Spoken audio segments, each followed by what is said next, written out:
ಶುಂಭನಾದ್ಯಯುಳೈ ಮೆರೆವ ಕದಂಬವನವನೆ ಪುಗುತಾಯ ತ್ರೈ ಜಗದಂಬಿಕೆಯ ಲಾವಣ್ಯವನು ನೆರೆ ಕಂಡು ಸುಗ್ರೀವ ತ್ರೈ ಜಗದಂಬಿಕೆಯ ಲಾವಣ್ಯವನು ನೆರೆ ಕಂಡು ಸುಗ್ರೀವ ಹಂಬಲಿಸಿದನು ಶಿವ ಶಿವ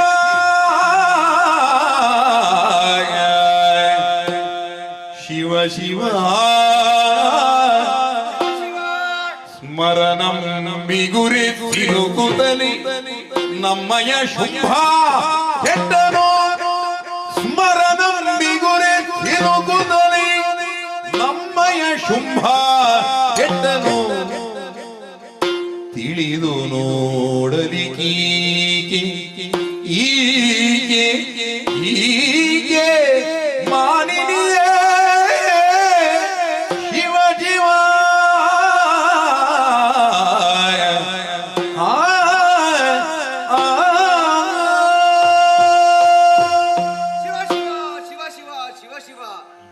ಏನು ಪರಮಾಶ್ಚರ್ಯವೇ ಸರಿ. ಕದಂಬ ವನಕ್ಕೆ ಶುಂಭನ ಆಜ್ಞೆಯ ಮುಖಾಂತರ ಬಂದವ ನಾನು. ಸುಗ್ರೀವ ಚಣ್ಣ ಮುಂಡರು ಬಂದು ಹೇಳಿದ್ರಂತೆ, ಕದಂಬ ಕಾಂತಾರದಲ್ಲಿ ತರುಣಿಯೋರ್ವಳು ಉಯ್ಯಾಲೆಯಲ್ಲಿ ಕುಳಿತು ಪಾಗಾಡುತ್ತಿರುವಳು, ಅವಳನ್ನು ವರಿಸಬೇಕು ಎಂಬುದಾಗಿ. ಆದರೆ ಕದಂಬ ವನಕ್ಕೆ ನಾವು ಮುಂಚೆಯೂ ಬಂದವರು, ಇದೇನು ಹೊಸತಲ್ಲ. ಮುಂಚೆ ಹೇಗಿತ್ತು? ಕದಂಬ ಕಾಂತಾರ ಕತ್ತಲೆಯಿಂದ ಕೂಡಿದ್ದು, ಸೂರ್ಯನ ಕಿರಣವು ಭೂಮಿಗೂ ಸೋಕದಂತಿತ್ತು. ಪರಸ್ಪರ ಪ್ರಾಣಿಗಳು ಪಕ್ಷಿಗಳು ವೈರತ್ವವನ್ನು ಹೊಂದಿರತಕ್ಕಂತಹ ಈ ಕಾಡು ಇವತ್ತು ನೋಡುವಾಗ ಪರಮಾಶ್ಚರ್ಯವೇ ಸರಿ. ಈ ಕಾನನ ಮುಂಚಿನತ್ತಿಲ್ಲ. ಇಲ್ಲಿ ಏನೋ ಒಂದು ಮಾಯೆಯ ಗುಟ್ಟು ಅಡಗಿದೆ. ಯಾರು ಅಂತ ನೋಡ್ಬೇಕು ಅಂತ ಆದ್ರೆ ಇಲ್ಲಿ ಒಬ್ಳು ಮಾಯೆ ಇದ್ದಾಳೆ, ಮಹಿಮಾನ್ವಿತೆ ಇವಳು. ಅದು ಸುಳ್ಳಲ್ಲ. ಇದನ್ನೆಲ್ಲ ಆಲೋಚಿಸುವಾಗ ನಮ್ಮ ಶುಂಭ ಸ್ವಲ್ಪ ಕೆಟ್ಟವ ಅಂತ ಎನಿಸ್ತದೆ. ದಾನವ ಕುಲಕ್ಕೆ ಉದ್ಧಾರಕವ, ಆದ್ರೆ ದಾನವ ಅವನತಿಗೆ ಹೋಗ್ತಾ ಇದೆ, ಗೋಚಾರಕ್ಕೆ ಬರ್ತಾ ಇದೆ.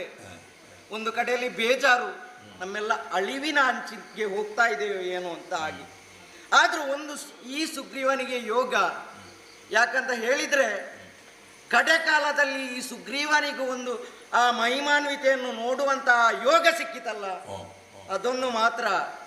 ಆದ್ರೆ ಒಂದು ಕಡೆಯಲ್ಲಿ ನೋಡುವ ಅವಳಲ್ಲಿ ವಿನಂತಿಯ ಮೂಲಕ ನಾನು ಬೇಡಿಕೊಳ್ತೇನೆ, ಅಮ್ಮ ಪರಮೇಶ್ವರಿ, ಜನರಿಗೆ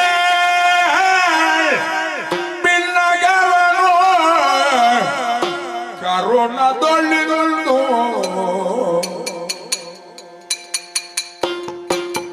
ಜನರಿಗೆ ಬಿನ್ನಗವನು ಕರುಣದೊಳ್ಳಿದುಳ್ಳು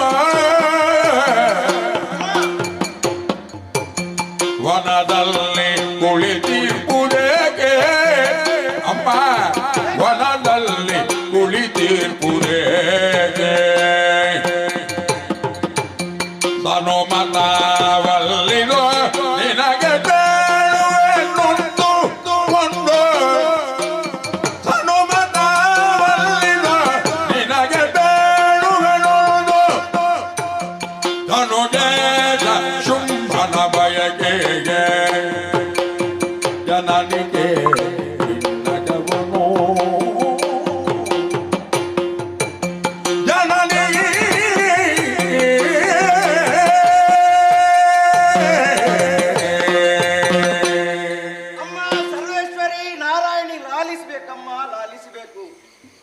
ತಾಯಿಯ ಮುಂದೆ ಕಣ್ಣನ್ನು ಕುಳಿತ ಹಾಗೆ ನಿನ್ನಲ್ಲಿ ವಿನಮ್ರ ವಿನಂತಿಯನ್ನು ಇಡ್ತಾ ಇದ್ದೇನೆ.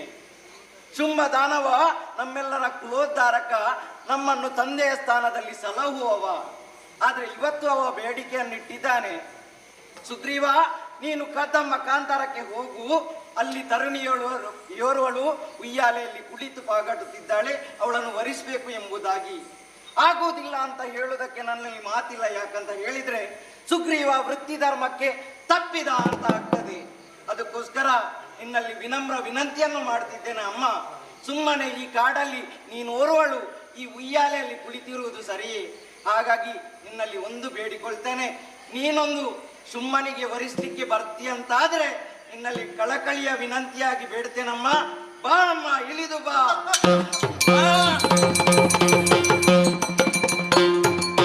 ಈತನಿಗೆ ಕದನವ ಧೂರ್ತ ಶುಂಭಾತುರಗೆ ಬೇಡುವ ದೂತ ಇಲ್ಲದಿರುತ್ತ ಹಸುವಾತಗಿತ್ತು. ಇವರ ಮಾತುಗಳನ್ನು ಕೇಳಿದವಾಗ ನನಗರಿವಿಲ್ಲದೆ ನಗು ಬಂದು ಹೋಯಿತು. ನಗೆಯ ಪರಿಣಾಮ ಸಪ್ತ ಸಾಗರಗಳೇ ಅಲ್ಲೋಲ ಕಲ್ಲವಲ್ಲವಾಯಿತು. ಅಲ್ಲ, ಬ್ರಹ್ಮಾಂಡವೇ ಬಾಯ್ಬಿಟ್ಟು ತಿನ್ನುವಂತಹ ದಿಸೆಯಲ್ಲಿ ಹೊಗಳುತ್ತಿರುವಂತಹ ಸುಗ್ರೀವ ಮಾತ್ರ ಗತಿಸಿ ಹೋದ. ದೂತನಾಗಿ ಬಂದಂತಹ ಈತನಿಗೆ ಈ ಶಿಕ್ಷೆಯನ್ನು ವಿಧಿಸುವುದು ಸರಿಯಲ್ಲ.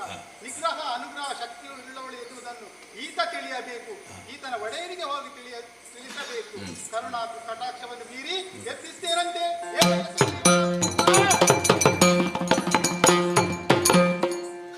ಶಿವ ಶಿವ, ಏನಿ ಪರಮಾಶ್ಚರ್ಯ.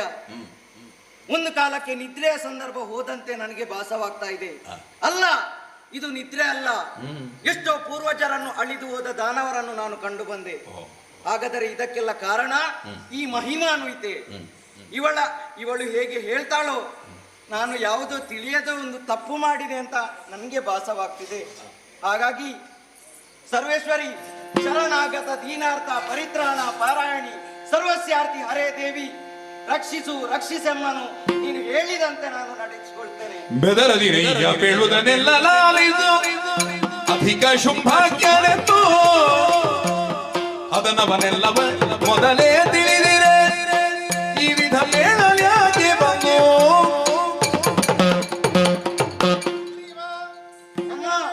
ಹೆದರಬೇಡ, ಸತ್ತು ಬದುಕದ ನೀನು ಸಜ್ಜನನೆನಿಸಿಕೊಂಡಿದ್ದೀಯ. ಶುಂಭನ ವೇತನದ ದೂತನಾಗಿ ಬಂದವನ ನೀನು ಇನ್ನು ದೇವಿ ದಾಸನಾಗಿ ಹೋಗಬೇಕು. ದರೆಯತ್ತ ಕಣ್ಣು ಹಾಯಿಸಿ ನೋಡು. ಮಾಟ ಮಾರಣಾದಿಗಳಿಂದ ಪಾತಕಗಳಿಂದ ಧರಣಿ ಮಾತೆಯನ್ನು ಕಣ್ಣೀರಿಡುವಂತಹ ಕಾಲ ಬಂದಿದೆ. ಇದಕ್ಕೆಲ್ಲ ನಿನ್ನ ಒಡೆಯನಾದಂತಹ ಶುಂಭಾಸುರನೇ ಕಾರಣ. ದುಷ್ಟ ಸಂಹಾರಕ್ಕೆ ಬೇಕಾಗಿ ಕದಂಬವನ್ನು ಆಯ್ದುಕೊಂಡಿದ್ದೇನೆ. ಮೋಹದ ಜಾಲವೊಂದನ್ನು ಶೋರಿತಾಪುರಕ್ಕೆ ಬೀಸಿದ್ದೇನೆ. ಸುಗ್ರೀವ, ಒಡೆಯನಲ್ಲಿ ಹೋಗಿ ಹೇಳು, ಅರಣ್ಯದಲ್ಲಿ ಕುಳಿತಂತಹ ಹೆಣ್ಣು ಅಬಲೆಯಲ್ಲ, ಅವಳನ್ನು